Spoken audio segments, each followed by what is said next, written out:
Ladies and gentlemen, boys and girls and children of God, from wherever you're watching us from, I don't know what time it is. It could be in the morning, afternoon, evening, but Nairobi tunasema good night because it's 7 o'clock. And when it's 7 o'clock on Monday, we journey with your Omondis. Ladies and gentlemen, welcome to another episode. Nahini moto. Yes, because we have wadau, yani waliobombea, waliotangulia, wahenga, and they will be coming later in the show. We will not reveal who they are yet, but if you can guess, or if you have interacted with our posts online, come on, go ahead and comment. Let's see whether you are aware. Tunaleta kina nani leo. But today or tonight, we have amazing guests, and these ones have been in this for 15 or so years. Watatuambia.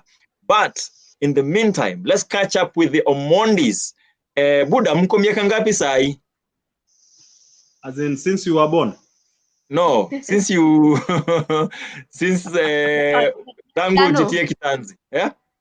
Before ajibu, unajua hiyo story ya wahenga imenibamba sababu tukiuliza wanakuanga wapi na wanakuanga ni kina nani? Basi sasa leo tuko na wahenga. Leo tuko nao. Today, right. My friend, today you're going to meet the wahengas wenye walimu wenu walikuwa wanawaambia primo na high school. But anyway, you can go ahead and say hi to people. Ladies and gentlemen, put your hands together for the Omondis. And the Omondis, kuna kuagana, the amazing Mary Mwikali. Put your hands together for the lady in the house, Mwix or Mosh. Yeah. Okay, here we are. Thank you so much, guys, for joining in again today. It's always an honor and a pleasure to spend this hour. Sometimes, of course, we extend with you, just telling the story of God, what the Lord has done in our lives. And also, actually, for me, the part that I really look forward to every Monday when we're on this show is hearing or reading your stories as well. I look forward to that. And I look forward to just, seeing what the Lord has done with regard to the topic of the day. So karibuni sana to Journey with Omondis episode number, I don't know what. We've done so many episodes and you've been a faithful fan. We are proud of you. Karibuni sana. Ai, Mwix, hivyo tu. Simi, unajua ameongea vitu mob. Sasa nitauliza. Sidhani ulikuwa unataka kusema hizo vitu. Sikuwa nataka kusema hizo vitu, but I'm thinking. Si amekusemea.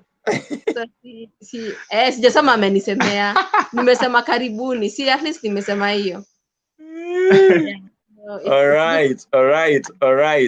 I mean, it's always amazing to have you here, and I wait for Mondays because on Mondays I get to hear Moshene, aka stories for poor, za safari yenu.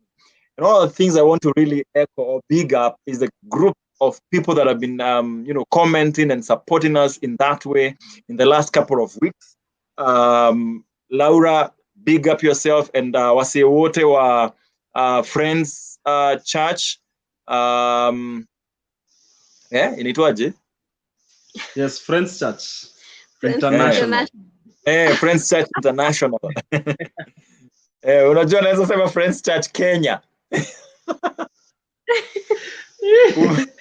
Kumbe ni Friends Church Nichome. Yeah, so asanteni sana. We value international. And tonight we can't wait to also have you interact with us. Ladies and gentlemen, let's engage. The biggest question here tonight is, and this is what we will be talking about tonight. And it's amazing how time flies when you're doing Journey with your Omondis. And by the way, if you've had a long day and haishi, you know what you need to do? Just tune in, ingia, and then utashtuka tu venye usiku yako itaisha tu. Because time here flies like it's on a fast like in fast class. Now, the question I'm asking tonight is history ya conflicts. I think kwa story yenu tulikuwa tumefika mahali you have not said yet, and we will keep recapping that until we get it right. You haven't said yes, but hapo katikati, a lot of things are happening. But I want us to focus on conflicts. Did you ever conflict over anything? Did you ever fight?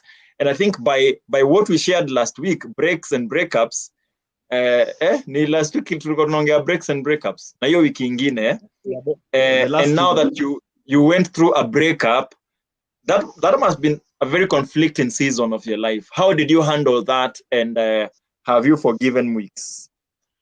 And the Mwix, have you forgiven Eric? Maybe the question is, has she forgiven me? 4 years later. Okay, that's a good. Let me read this comment as you process that. Laura Nayere, thank you for the big up. Meanwhile, nisaidieni na sofa set leo. Staki kiti. Kuna show fulani na kuaga inaitagwa sofa so good. Well, kama na sofa yako manze. Kama utakikiti. Yeah. So conflict zilikuwa zinakaaje sasa hiyo time? I know that was one of them. You don't have to talk about that one, but what do you remember? One of the biggest conflicting moments of your dating life? Up to this point, tumekuwa na conflicts nyingi sana, by the way.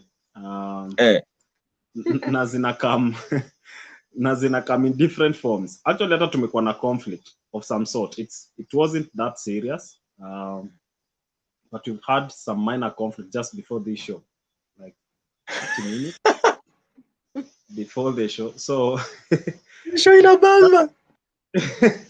that's how our journey has been. Tumekuwa na conflicts mob sana, but of course the ones that we've had in marriage, we'll probably talk about them when we finally bring in the marriage context. But as we were dating or before marriage, pia conflicts zilikuwa mob.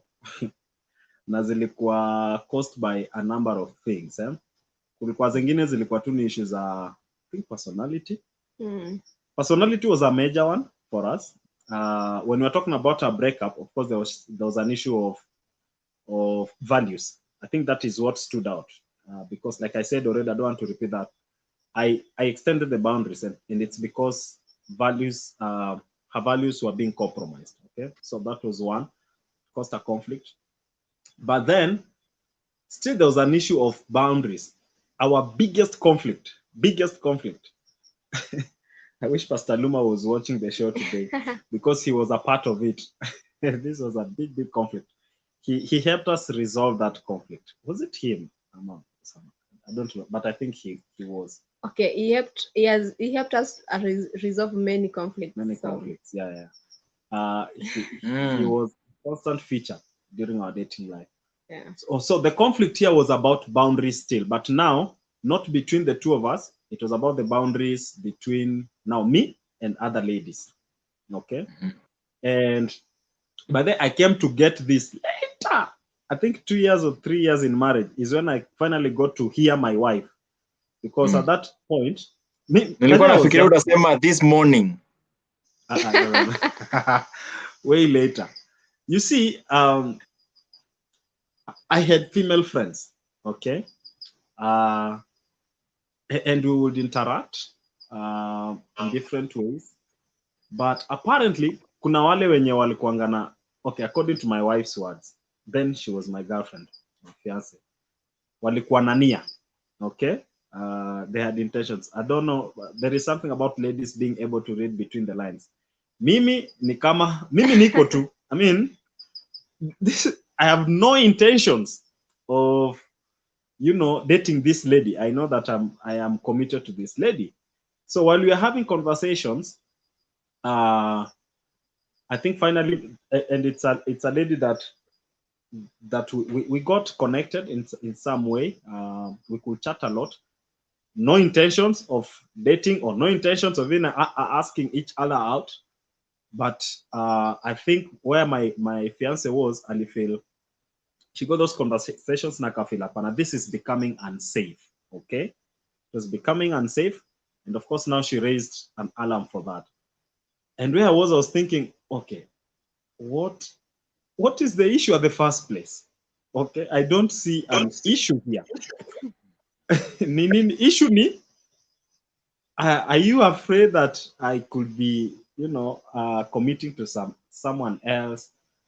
And that is not the case at all. So at that point, the conversations za kwanza kuambiwa, you see, you as a man, you might not be able to see it. But I want to speak to you as a lady. Okay? This lady or any others that you could be getting too close to in this manner, there are chances that they have intentions. And they might not even want to hear that you are committed to someone. You're even planning to get married. In fact, maybe the intention is that they stop you from getting married so that hopefully you could marry them. So, of course, okay, what exactly is going on here? I still did not understand. So when after a few instances of such, she has a point. Okay. So that was a big one, to a point that we needed someone to help us resolve that. Okay. It was a big conflict. Yeah, we had several of those. It wasn't just one. Because you know, sometimes kuna vitu zingine tunaangalia unaona tu hapa. Si urafiki tu wa kawaida. And you know, ladies can be very good. They can, if like for example, I kept on telling him, if I want something from someone, I know I can get it. As a lady. I know I want something from Dano and I will get it. Okay. Yes. And you see, it wasn't like understanding what I'm trying to say. Yeah. It's true. I never understood that at that point. Okay. Yeah, and then another conflict that we had was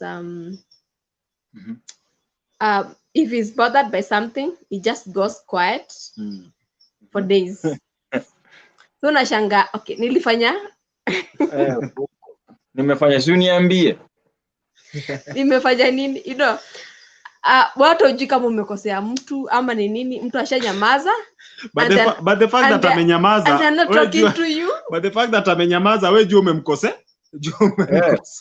Even I'm thinking, kama basi nimekosea sikuje uniambie. Because running away from it, how will that help you? How will that help me? Even know that ati nimekukosea.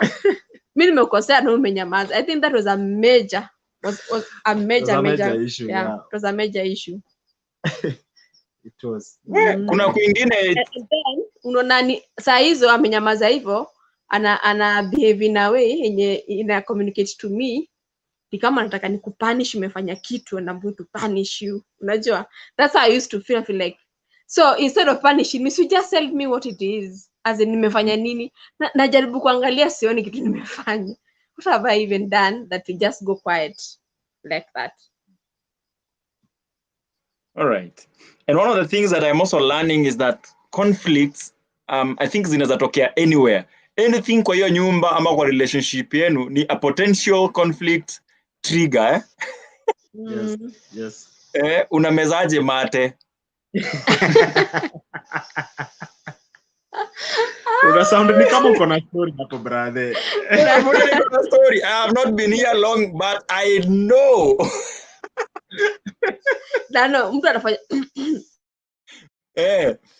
mbona why are you clearing your throat? For example, I think I have of some sort. Na kuanganala.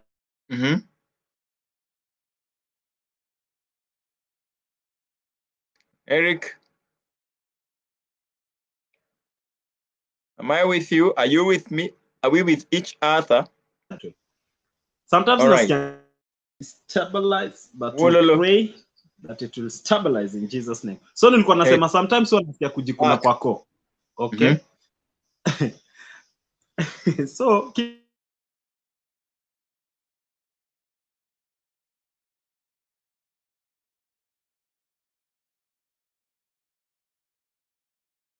all right. Yes, this internet will have to work today. It has to behave.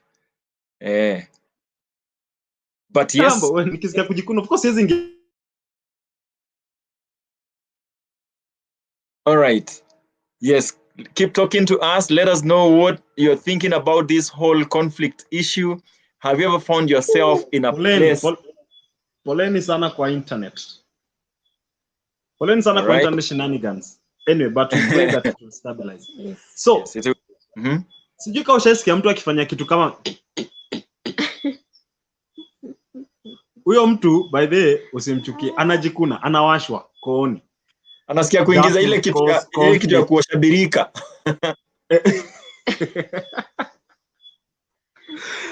Wanze ili cause conflict severally. Tulikuwa tunakosana hiyo issue. Na issue nyingine tutaongelelea tukiwa pamoja na guest ni kukula mahindi choma kwa barabara. Hiyo ilianza last week. Hiyo lazima tuendelee. Hiyo lazima tujue. But yeah, you realize that and I'm also learning that we are all different, and like there's a question I asked on my page. I mean, because I'm starting to realize that sometimes it's expectations that brings around conflicts. You're expecting me to, you know, handle my toothbrush this way. I'm expecting you to do a certain thing. And and I don't do that. Na hatukuwa na meeting tuka-agree ati tutakuwa tunafanya hivi. Wewe ulikuja ukiexpect hivyo. And that alone causes conflicts. But anyway, I know this whole conflict story can go on. But yeah, we have guests at backstage, and they are, you know, they are warming up. Naona wakifanya push up huko wakijaribu prepare for the show, and and I'm gonna put them up. But before I do that, let me read a few comments here. Na kwani Facebook walikuwa wameshikilia comments zangu. But then, if you realize that if you see your comment not coming, just post again. Post as many times as you can. But this is what Mweni Wambua says. Hey, by the way, Mweni Wambua, karibu sana to the show. Sija kuona hapa sana, and I think this is a good place to be at. Kuwashwa na koo. Wololo. Yes, that thing of kuwashwa na koo is really dangerous. Unasikia gani kama unahitaji kuweka brush ile kitu ya kuosha choo hapo. Alafu unasikia fiti. Ukifanya hivyo unasikia fiti sana. Laura says that's the most irritating sound, Eriko. Wewe Laura, wewe. Si hata support watu saa zingine. Hapo sasa la unanifeel. But anyway, ladies and Sigeshao Maina says anything in the house can cause conflict. I think anything can cause conflict. Including the human being. Yeah. The time I've been here, I have seen enough. Anyway, let's not talk about that. But ladies and gentlemen, you didn't ask for them, but we brought them because we know these ones have experience. Put your hands together for the Gacaus. Actually, wapi we have conflict. Look at us. Look at us. We're perfect. That's why we brought you, because we knew that we know that you guys have never had a conflict. It's a good unajua saa zingine kuna vitu, kuna venye mnaweza kuwa mnakaa na mtu mpaka mfuanane, like you and Pastor Maish, you mnafuananaga tu, unajua. And sometimes mnafuanana. And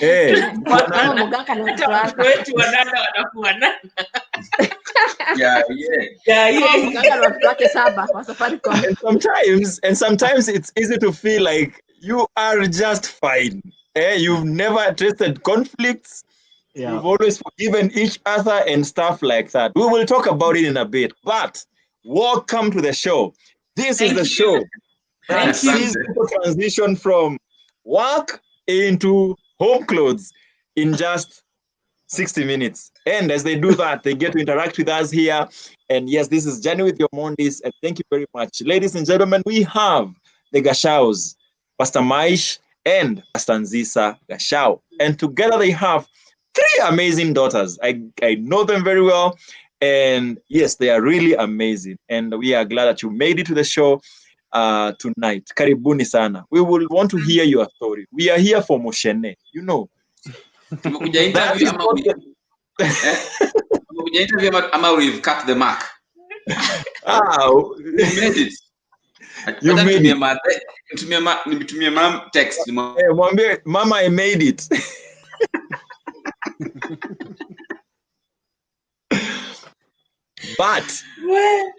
But Pastor Maish and Pastor Nzisa, let me just, for how long have you been married to each other? Well, what does to the Facebook? Facebook seems to know everything. Maybe Facebook knows. This is our 14th year. We praise the Lord. 13. 14th. 14. Gosh. And if you know better, as a guy, you agree. Even though you can't remember. Yeah, I know. You are confirming with. Yes, no conflict. As in, this is our 14th year. Ndio tunaingia, ndio tunaifanya sasa. Ndio tunaifanya. All right. Tunaisort. All right. Now, for how long did you date? Like, mulikuwa kwa hiyo dating zone for how long? Very short time. 9 months. 9 months. Yes. Unajua mimi na sisi the Mwangis and the Omondis tukisikia 9 months.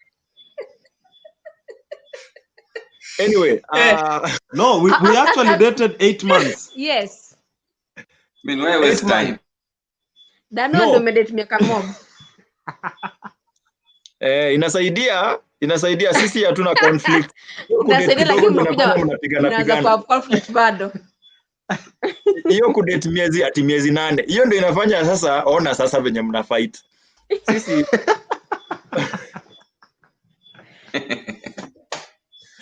nafanya haraka before you get a conflict.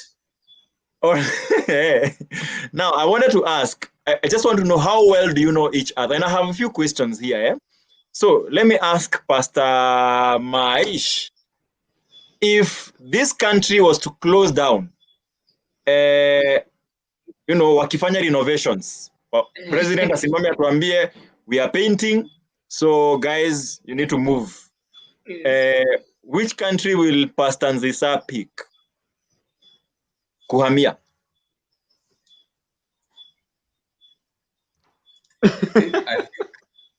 Well, you're setting up people for conflict. Yes. Kuna option nyingi. Najua. Wasichagua moja. Places najua anapenda. Like she really likes the European countryside.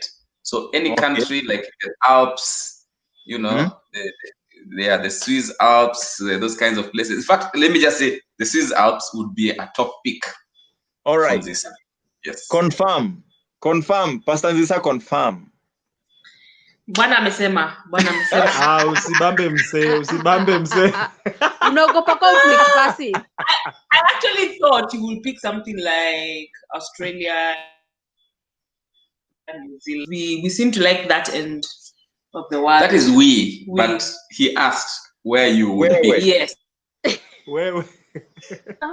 Okay. Well, now, I told you, anything could be a cause of death. But anyway. Now, another question to Pastor Nzisa. Yes. Woo. If you are living in another country, say Australia, or the country Pastor Maish mentioned that you love. Now, Pastor Maish has been handed a letter telling him that you've been deported. What are the likely causes of deportation? What would be? I think he would be deported because he fought with the authorities for doing something unjust.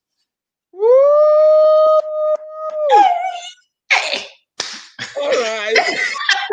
Mainly ata unleash some of the secrets, and kusema sijui story hapa, sijui marijuana. Mimi sisi marijuana. Pedi wangu ni nani, sijui ama nitakuwa mimi ndio pedi.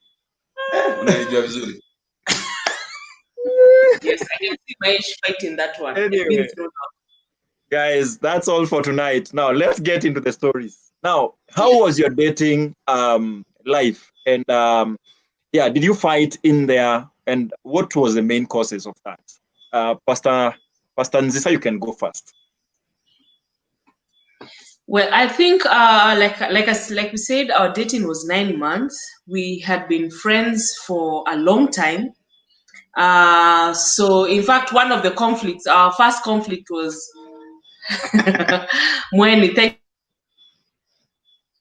our first conflict was, why did you take so long to ask me out? So we resolved that one.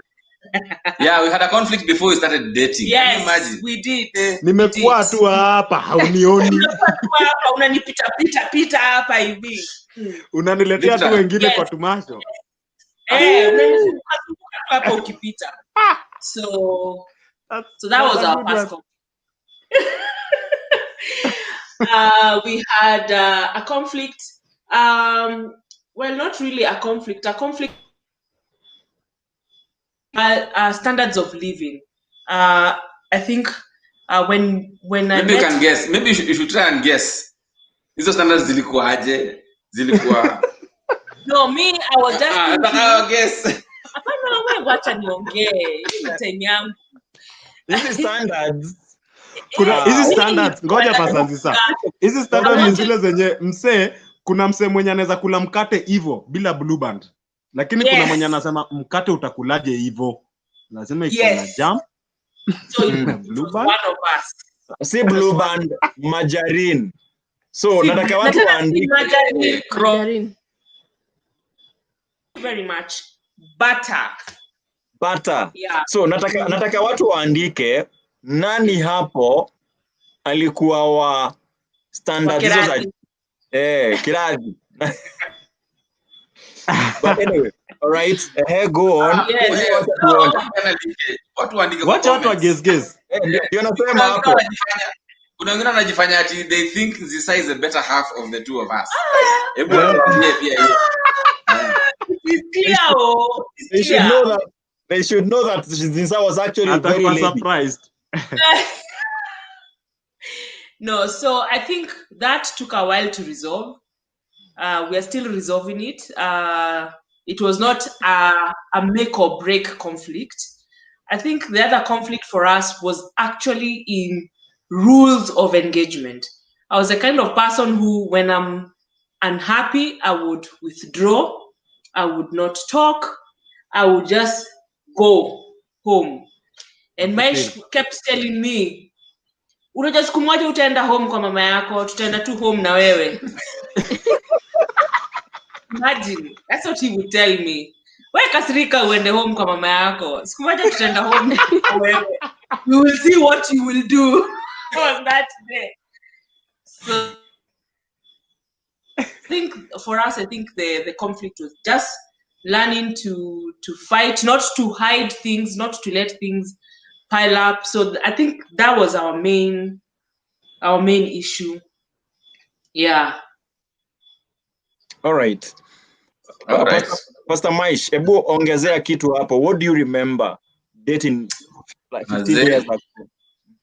Mimi, by the way, I agree with all those protagonists, proponents, all those people who say women are historical.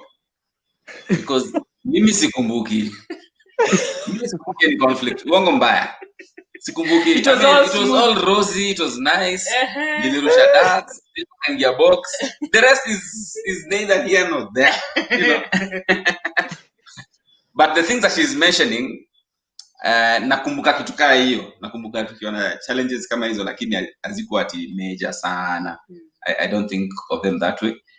Like she said, we knew each other. And for officially, so kulikuwa na conflict tu hapo hata in the knowing each other, from the days of campo to the days of coming into ministry. Kulikuwa na vitu I was discovering later, like she hated my leather jacket. Can you imagine? Alikuwa anachukia hiyo leather jacket. I should have brought that photo. Hiyo leather jacket ya pesa nyingi sana. Hiyo leather jacket, kuna ma leather jacket wase wanyoba. Thank you very much. Leather. Jacket. I would just look at you and just think, if that guy ever dates me, hiyo jacket haitavaliwa kwa nyumba yangu. I have nothing to do with it. I have nothing to do with that jacket getting lost. But hey, your jacket ilikuwa inanikwaza. I'll be like, how does anyone just wear that jacket, yani? Yani inakaa tu nyoba. Yani there's no other way to describe. Jacket ilikuwa gift. Yeah? Ilikuwa gift. Na ilikuwa inanisaidia baridi. Nikisikia baridi ilikuwa ni sort. It was functional.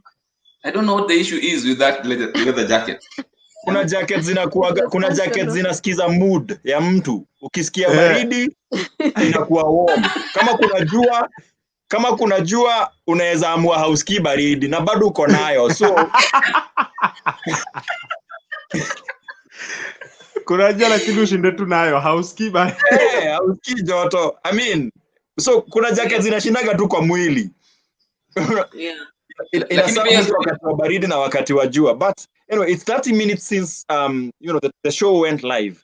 And I just want to encourage people who are watching us. It is okay to engage with us. It's okay to keep the interactions going. Let me see those comments, and we will try and highlight as many as we can, because we want to know what is your take, or what do you think about this whole conflict thing in marriage or relationships, and especially now that we're talking about dating. At that stage, are you dating and maybe you are in a fight right now because of a conflict that couldn't be resolved? And hopefully before we end the show, we will get to hear some of the lessons that the Gacaus and the Omondis have picked along the way that has helped them right now, because fighting will not stop. I think it only gets better. I don't know, but you just learn how to fight better. I don't know, but we will also get to hear about that. So keep commenting. If you're watching us, you can start a watch party. It goes a long way in supporting this show. And remember, this is all for you, and we prepare with you in mind. So we love you so much. Just in case you're feeling lonely tonight and feeling like, oh, everything is just falling apart, nobody understands me, and they have too much expectations on me, this show is for you. And tonight, we just want to tell you that no conflict is beyond repair or forgiving. I hope we will also get to talk about forgiveness before we end. But yes, now 27 minutes to go, and we have a lot to cover. This is why we tell you time flies in this show, like it's on a speed train or something. But Omondis, you are hearing Pastor Maish and Pastor Nzisa speak. What is it that maybe you're remembering about a conflict you had? Let's talk about one of the pettiest, if there is anything like that. Yani siku moja mulipigana mpaka unaangalia unashangaa. Sasa hapo tumepigana kwa nini? I don't know. And do you ever have those moments when you fought and you are like, no, that was unnecessary. I think tungejikaza.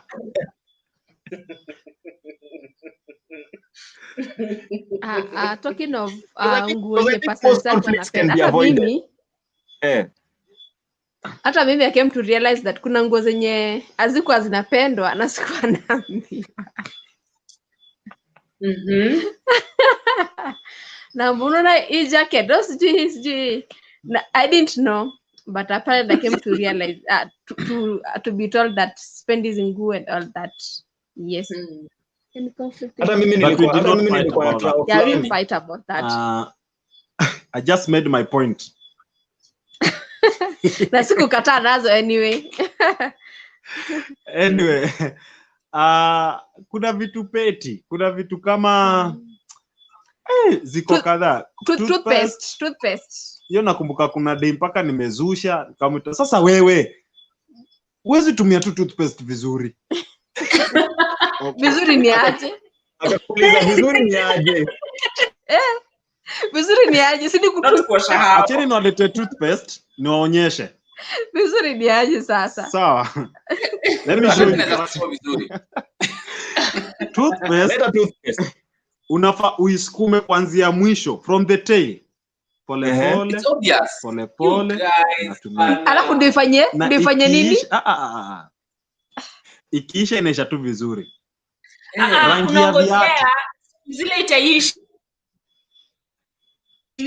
mkikam sasa huku juu. Guys, in a sequential sequence. Sasa uko kila mahali. Mtu anafinya tu nikaa naishikanga naifinya hivi. Katikati. Unashika hivi katikati. But you see, unajua wawili. Si bora itoke, unajua? Hapana. Ni bora tu itoke. And then something else, it's blue band. Ato usidunge blue band. Yes. Ati kuna mwandani. It's just blue band. Majarini pole. Ati nini? Kama techniques ukiwa high school unazikula na sequence.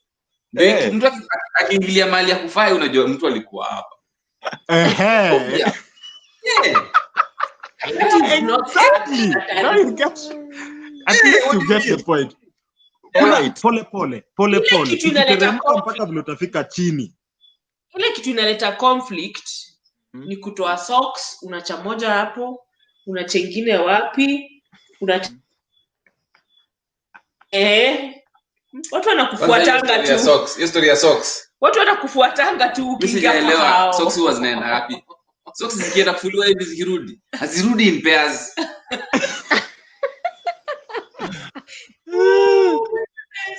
Ukitaka kuvaa viatu unaanza kutafuta mwenzake huyu yuko wapi. It is a small thing that make you feel like, oh my gosh. Because when I think even about conflicts in our marriage, it's small things that we have blown out of proportion. Like, why did I get angry about that? I used to really get angry about my should come. I'd be charging my phone at night. Simemaza kutumia mchana, so usiku when I'm going to sleep, I charge my phone. Maish on the other hand, usiku ataki kulala with any gadgets on. So anakuja kizimazima vitu.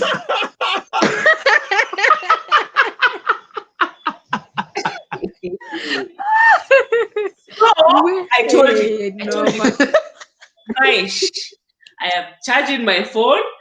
Please don't switch it off. Maish forgot. He came. Akazima zima. Nikakuja, nilikuwa nimeweka kwa kuja usiku saa 4 ashalala. Nikapata ametoa simu yangu. Hey, I woke him up. Kuna kesi hapa. What is this? Why are you switching off my phone? Maish naye akamka kama amejabu. Why are you waking me up? You want us to divorce over a phone charging? Maish akatoka kama amefunga macho akaenda kwa choka kama kaingia kwa blanketi na kalala.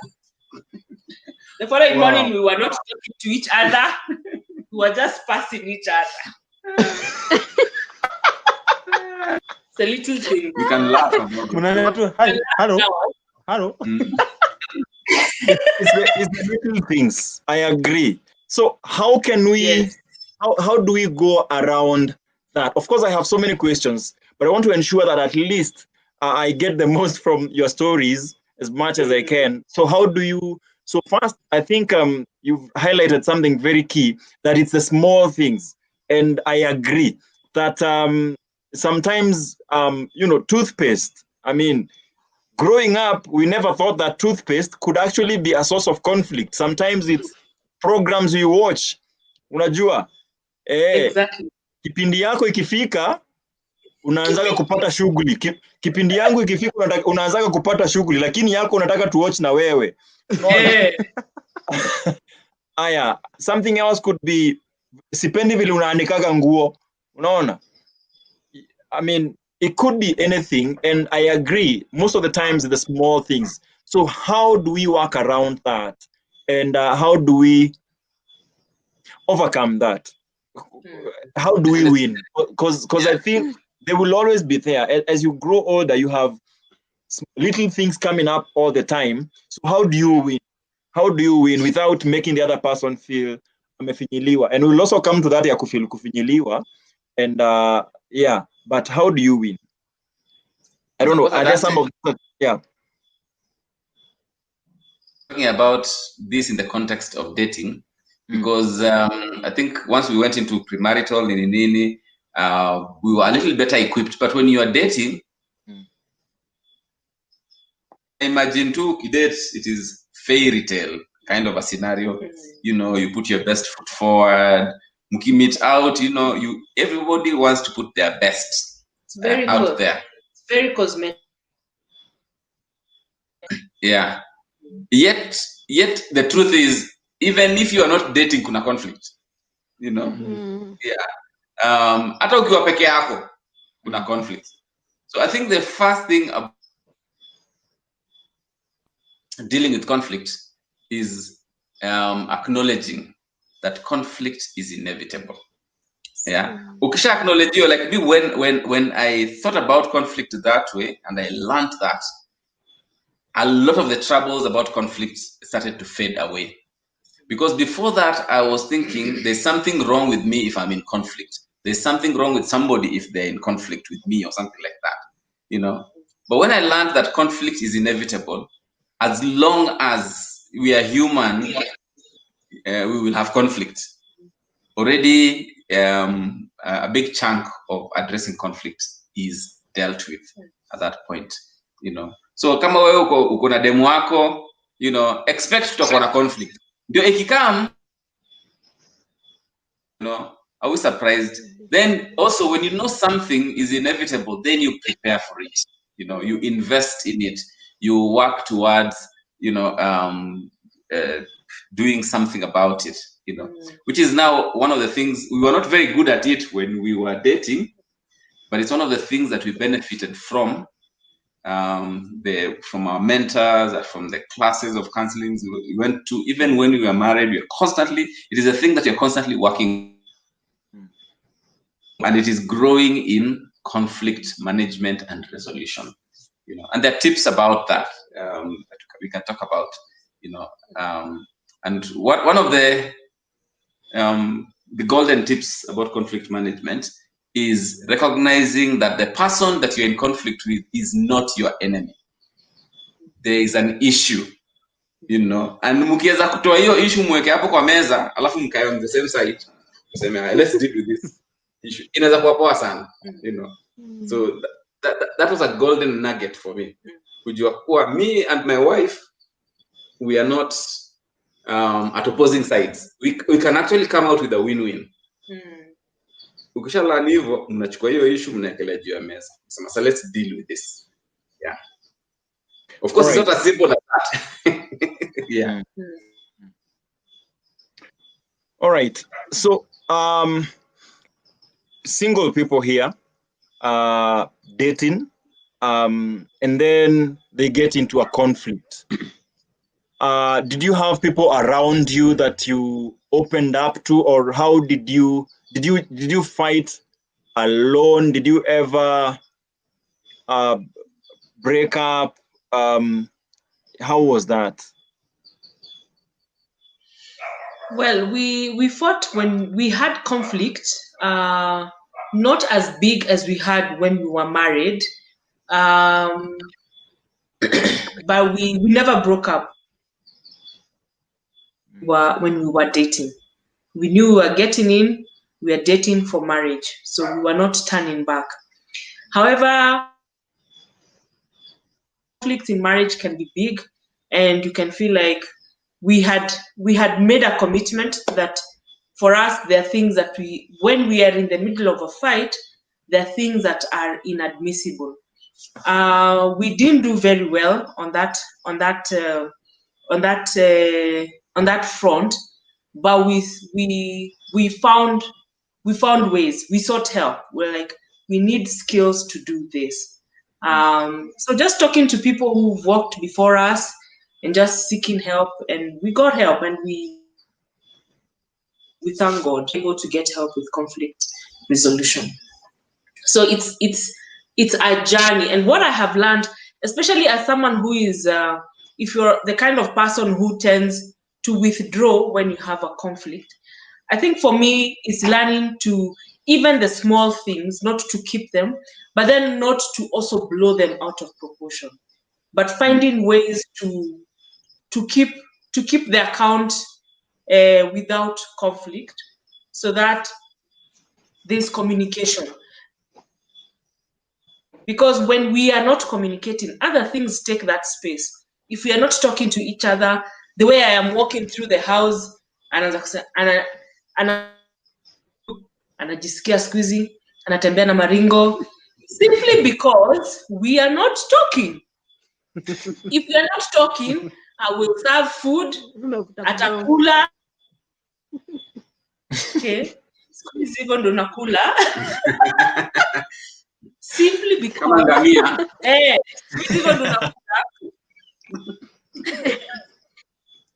because we are not talking. So because we are not talking, other things are filling that space with their own messages. But then learning to say, when you took my towel, ulikuwa unafikiria nitatumia nini? Or when you press the toothpaste, like, you know, and just learning to, you know, kuna conflict ile unajua, this one is for sitting down, this one is for, you know, table issues and discuss. This one is just for discussing now. I present my point of view, he presents his point of view, and we get to an understanding. Because a lot of times, once you understand where the other person is coming from, it fizzles, because usually what is making you angry is lack of information. Or anatumia taweli yangu because yangu ndio you know, but maybe he really looked for a towel. I mean, just understanding where the person is coming from. Or maybe he really likes that I use the towel and I left the smell of my body on the towel. That is why he wants to use it. So when you get to, I know it's weird, but it could be a number of things. So once you understand, kitu inaweza kuwa nataka yako ndio izaeke kwanza, then you yes. Amesema kitu poa sana hapo point tick. There's a phrase that says seek to understand before being understood. You know, okay, it's easier said than done, and you have to develop the skill to do that. But I find it even when you are getting them to the place where you're telling them, okay, you are offended, but let's listen and understand each other. And then you discover after you listen and you understand, what you're listening is not necessarily understanding. I could be listening, waiting to answer. You know, and especially if you listen that way, you will not hear what the other person is saying. You're gonna come back, you know, a great comeback, whatever they are saying. But if I'm listening, understand, nikijua pengine nitaulizwa sasa, hebu repeat nimesema nini.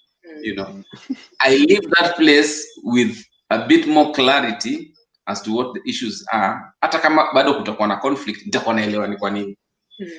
Kwa nini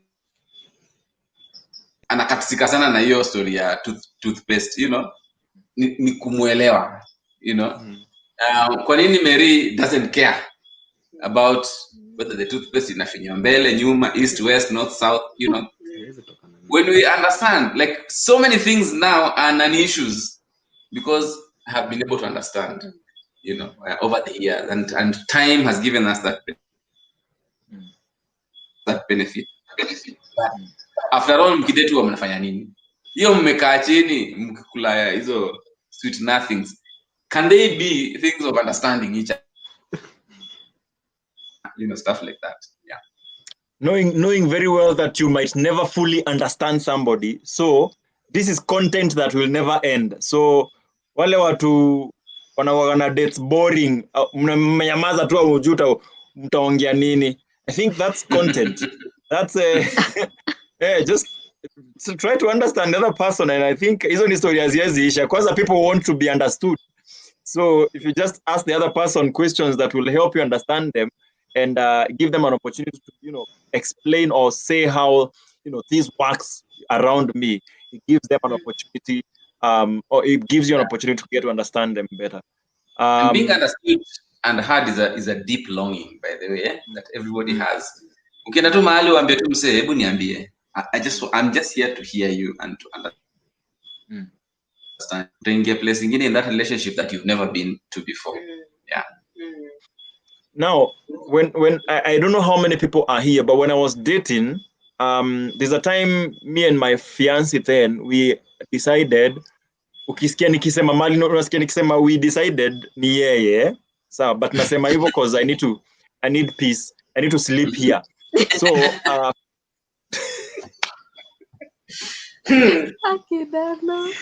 Where? Okay. So we decided that for a period of, it wasn't defined then, but for a period of 1 year, we didn't go public about our relationship. And it doesn't mean that during that time, we didn't have conflicts. So how do you handle conflicts? Maybe you are not sure about this relationship and you have decided, all right, I want to keep things chini ya maji kidogo before going public about it. Yet in that state, you get to find yourself in a conflict or a fight and you need assistance. How do you go about it? As a young man, Pastor Maish, and as a young woman, Pastor Nzisa. Let's quickly say the techniques of handling conflict are the same, whatever your relationship. Okay? So it's just that maybe when you're dating and when you're married, there's some other dynamics. Like, for instance, you've made some commitments, so you don't have to stay in that relationship. I mean, you perhaps have made commitments that you have to stay in that relationship. Maybe when you are colleagues or whatever it is, I owe you nothing, so I have no commitment or anything like that. But the techniques are the same, So where there is lack of commitment, you could choose to make that commitment and say, I will apply these techniques of conflict management. And in fact, you can get causes about conflict management. Ziko linked to communication and stuff like that, But the techniques are the same. Whether you are dating, not dating, you're working together, you're at the bus stop with a stranger going to somewhere and kukanyaga kiatu or something like that. Techniques are the same too about conflict management. So your question is what I would do if I'm in a relationship where we are not public yet, but we are having a conflict. Yes, as a lady. As a lady. First of all, I don't know what I would do. That is the truth. I just don't know what I would do. I think, like Maish has said, conflict is conflict. Same rules. If I had the skill that I have right now back then, it also it depends a lot on where nimeka your relationship. Is it a relationship I want to grow? Then maybe I would have invested with the wisdom that I had 15 years ago. And if I feel, I would have, it will resolve itself when it does. If you're wondering what, talk to me. I'll tell you. I have been working at understanding her. It's me. Not really. So I really don't know what I would do. So let me not say. But I agree with Maish. Conflict resolution skills are the same across with your colleagues. Conflict resolution skills are the same across the board. The question is whether one is willing to invest in the relationship. And for us as believers, I believe that is something that is close to our heart, to live without carrying offenses, carrying unforgiveness, and to live light. So therefore, for me as a believer, I think conflict resolution would be important, whether I think the relationship or not, simply because of the relationship that I have with the Lord. Mm-hmm. Yeah. Awesome. I want to bring back the Omondis, and there's something that you mentioned about. You mentioned something about forgiveness.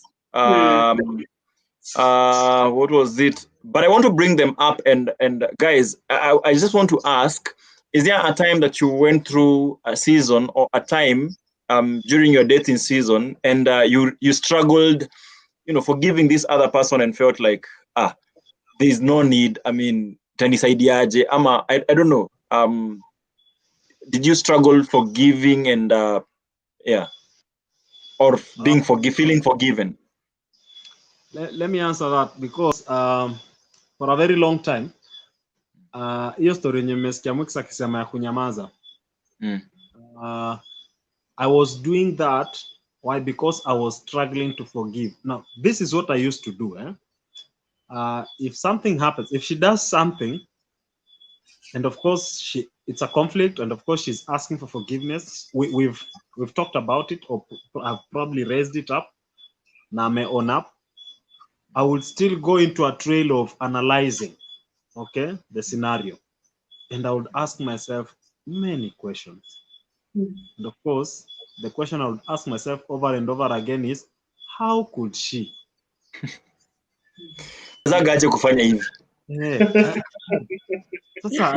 And of course, I wouldn't get an answer. And I would keep asking that question one day, day 2, day 3. How could she? How could she? And I would really struggle to forgive her. So yes, I have found myself there. On the other hand, herself, you forgive. Okay, I think for me. So why is it so easy? Yeah, go on. I think for me, my relationship with Christ comes first. And one of the things I know is that I will have a hard time going before the Lord, and I've not forgiven. So even when I feel like I don't want to forgive, I ask God to help me to forgive, to give me the strength to forgive. And I forgive. And when I forgive, I feel light. I don't have to carry whatever the offense is or anything. So I think that is something that has helped me to just choose to forgive every time that I'm in conflict with someone. And then the fact that I know that in every conflict, God is working out something in me. And so I choose to want to know what God is teaching me. Na kuna kitu mimi sema Mungu ananifundisha, nauliza Mungu, so what are you teaching me? And you see that sometimes we find ourselves in a situation and I'm asking Eric, what is God teaching you? Napenda kusikia nikimuuliza what is God teaching me, you know? And you see, I like to see every opportunity as an opportunity for God to teach me or someone else who is a believer something. Yeah, so I think that is something that has really helped me in many conflicts. I'm seeking to find out, what are you teaching me, Lord, in this conflict? All right. So let me ask the Gacaus, even as we come, sorry, Omosh, you were saying something? No. Yeah, I wanted to ask the Gacaus, so how have you ever found yourself in a situation where you are struggling to forgive the other person? And how was that for you? Yeah. But Pastor Maish Pastor Maish, you can go first. Have I ever found myself in a situation where I cannot forgive somebody? You knew you were supposed to forgive, but maybe the conflict, you felt it was too big, like he nayo hata wewe what I can say is I admit that it is not always easy to forgive. Kuna time sana my wife would come and say nisamee hapo hivyo, alafu nishinde kusema saa hiyo it is very difficult, you know, to do that. Niseme tu ngoja tu kwanza nifikirie story. Kuna zenye hata wewe saa hiyo una expect forgiveness saa hiyo unafeli kumwambia sawa, nimesikia wewe ishia. What if Christ comes the next second? I am so human, yani, like they come, and my wife knows that. Ama saa ingine unaforgive ile bila kusema.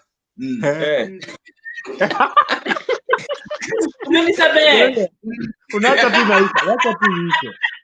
You know,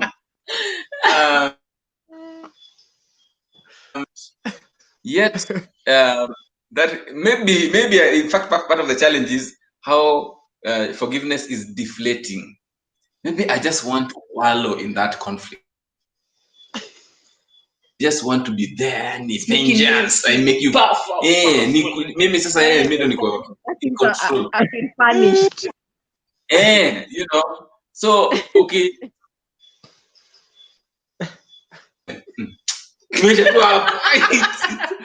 It's so deflating, yeah. Especially if you're prideful, which I can say I'm not immune to pride or things like those, you know. So yes, I've been in instances like that in relationships where I'm struggling to forgive. Yeah, so it's not like senior pastor nimekusahau forgive even before conflict come. You know, I am human. You know, so I go through the motions and the processes like any other human being. Yeah. So yes, kuna situation ka hizo. All right. But you still forgive. At the end of the day, you will still forgive. Yes, because I have come to enjoy the outcome of forgiveness.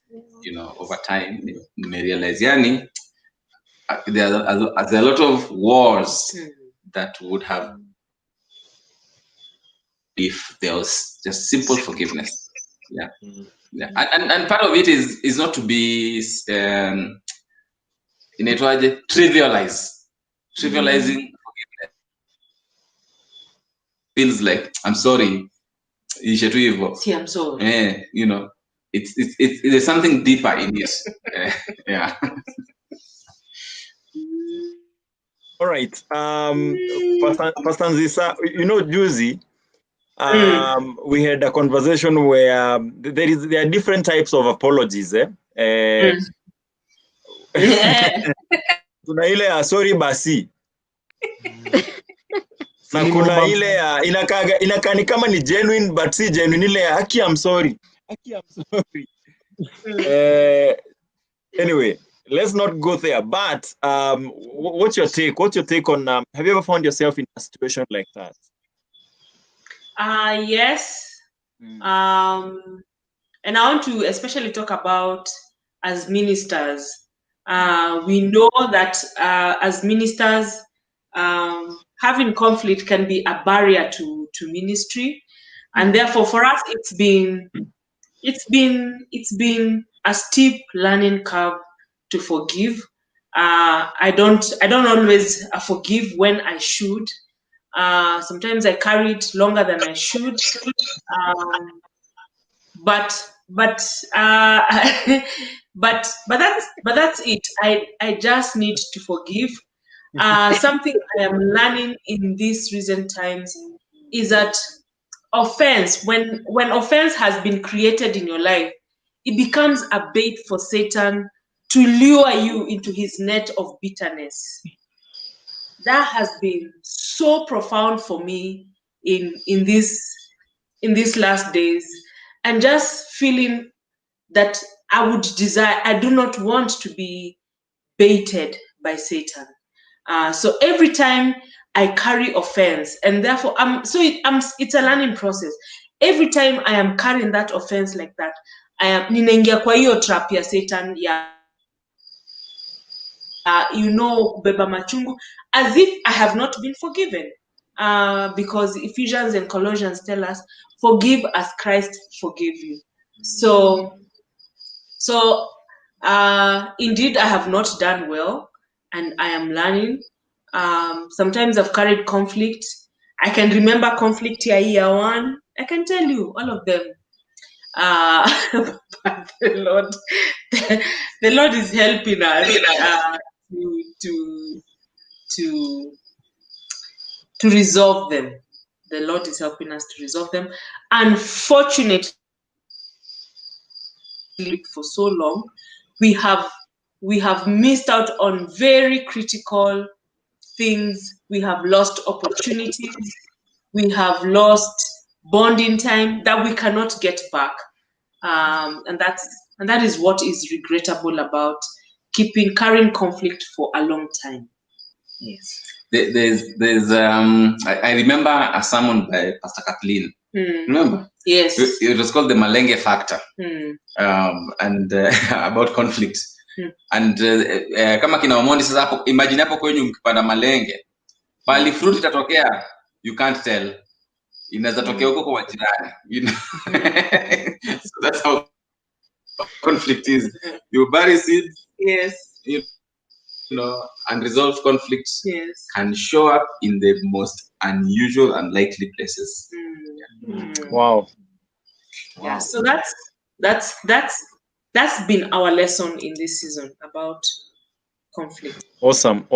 I mean, it's amazing how, I mean, time is up already. We are 6 minutes past, but I don't know whether you have like one liner parting shots, and then we will go to the Omondis, who will finish with theirs. So we can start with Pastor Maish.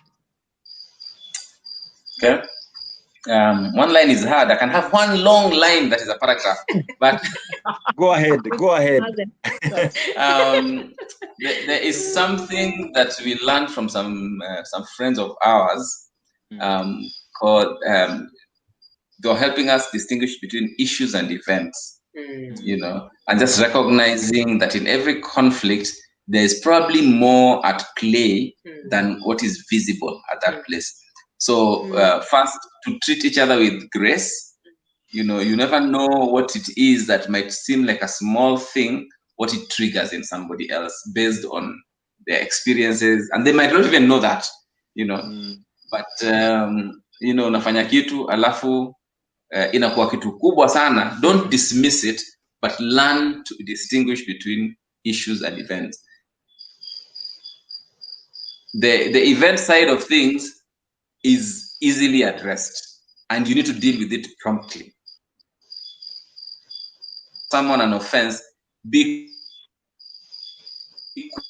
that's how you deal with the event.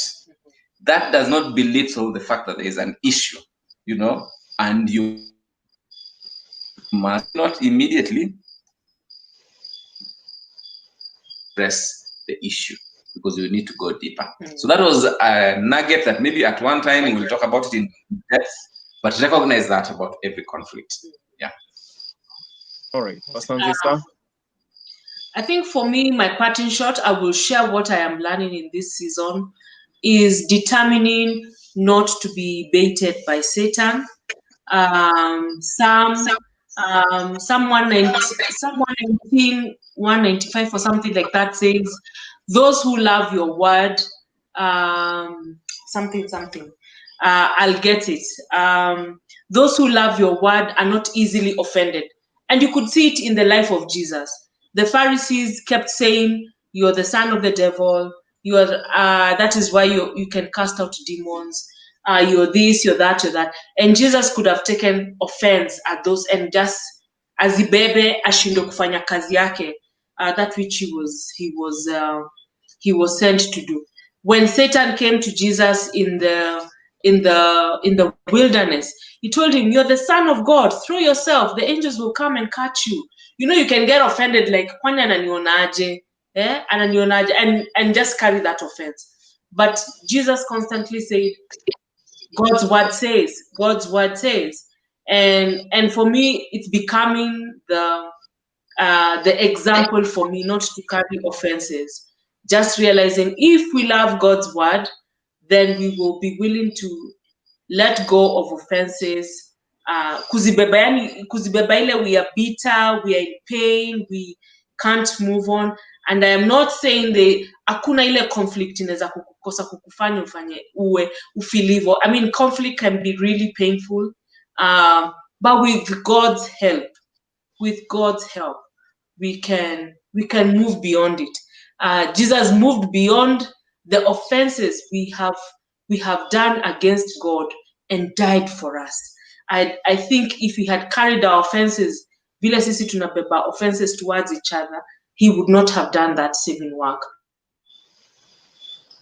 For me, it's a parting learning season. That's where I'm at, and I would desire that from as many of us as can learn from Jesus, that would take that position. Yeah. All right. Awesome. Thank you very much. Hey, There's a lot to learn. And I like that last part there, that deal with the event promptly and purpose to address the issue soon. Awesome. All right. Now, Omondis, Kafungeni. Okay, let me go first. My last words will be a reflection of what, or a repeat sort of what the Gacaus have said. Conflict huwezi toroka. And this is not just for those who are dating or those who are in marriage. You will always experience conflict. So the thing is, expect, okay? But then don't just stay at expecting okay, it will happen, but also plan to resolve your conflicts. And even though it's difficult, purpose to forgive, okay? But now, if you're dating and you're going through conflicts of different kinds, using our story, I would say, kuna vitu zenye you will just learn to live with. Hizo vitu ndogo ndogo, blue band, or margarine, toothpaste. I mean, those are things that someone has done for, let's say, over 20 years, okay? So who are you to think that you're going to erase 20 years of doing that? It might not work. So just accept them the way they are and live with them just the way they are, because that's what we have done with each other. Okay? But the other issues, purpose, just like Pastor Maisha said, purpose to handle each one of them. Do not keep a grudge. And especially as a Christian, you know that we have been forgiven and we are expected to forgive as well. Awesome. For me, I would say that okay, what I've learned is just focusing on self. On when we have a conflict, just asking myself, what is my part in that conflict, and how can I grow through that conflict? Because I believe that everything that God allows to come our way is to allow us to grow. And so the Bible says that in 1 Corinthians chapter 13 from verse 4 talks about love. And sometimes you might be in a season whereby God is teaching you patience. And so maybe the conflicts that will be coming there to test your patience. Sometimes God is teaching you, maybe He has seen that you're proud and He's teaching you humility. And so I keep on allowing God to teach me in every conflict that I find myself in. And so that would be my part in short. There's always something that God is doing in the conflict that is going on. If you can get off the throne and allow God to be on the throne, then He will show you what He is teaching you. And as you become better, even as you handle the conflict, you will handle it with grace, and it will be different on how you will handle that conflict, as opposed to if self is the one who is on the throne. Yes. Awesome. I think for me, to any young couple out there trying out and trying to ensure that at least they make it to marriage, when relationships are a gift from God, the enemy is never happy about that, and he will try and oppose you by all means. And so you have to fight for it. But then again, there is something about this thing that God loves us so much. So when relationships is a gift from God, He gives us a whole thing, like a huge pumpkin. I don't know, like something whole. And every conflict is an opportunity to take away. And this big thing is fun, is beautiful. You get, or you can imagine a flower, and every conflict is either a prick to the flower or something that takes away the beauty. And if you keep going back there and not dealing with the events promptly and purposing to address the issues sooner, then the flower will soon die, or the beauty will not be there anymore. So you could be in a relationship and you're wondering, why is it not as beautiful as other people's? Maybe because you've glorified,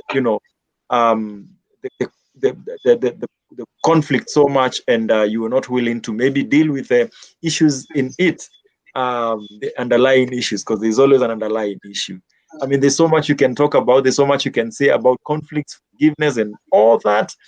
But that was our time tonight. Thank you very much for engaging with us, for all the comments. We respect, we value, and we just want to say asanteni sana. From the bottom of our hearts, we say asanteni sana. But from studio today, we say thank you very much to the Gacaus, to the Omondis, and from all of us now, we say kwaheri. All right. Kwaherini.